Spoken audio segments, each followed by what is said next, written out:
Solve মানে বাংলাতে কি কয় আস্তে আস্তে কিছু রাস্তা অল্প দেখিনু, রাস্তার অবস্থা খুব খারাপ খারাপ আর দিদি এমন ভাবে রিয়াকশন দিচ্ছে মনে হচ্ছে ভাঙা রাস্তা কোনোদিনও দেখেনি।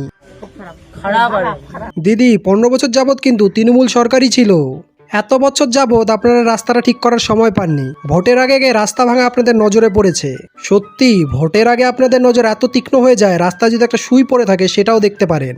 কিন্তু ভোটের পরে রাস্তা যদি খাল হয়ে পানামা খাল হয়ে যায় তবু আপনাদের চোখের সামনে সেটা পড়ে না। মুই তোমার ঘর থেকেই উঠে আসিছু একটা বেটি সলভ করার। সলভ মানে বাংলাতে কি কয় সমাধান। দিদি তুমি গ্রাম বাংলার থেকে উঠে আসা একটা মেয়ে, তবু সল্পের বাংলা মানে জানো না? সত্যি হাস্যকর ব্যাপারটা। তুমি যে কি সমস্যার সমাধান করবা দিদি সেটা জানা হয়ে গেছে। তো তোমরা মোক কবেন তোমার সমস্যাগুলোর কথা, যেটা মুই চেষ্টা করুন সমাধান করার। 15 বছর যাবৎ আপনারা যে সমস্যার সমাধান করেছেন দিদি, বাকি সময়টা যে কি করবেন ভগবানই জানে। জনগণেরও তো চোখ রয়েছে, তারাও তো দেখতে পায় নাকি আপনাদের উন্নতি কিভাবে ঝরে ঝরে পড়ছে।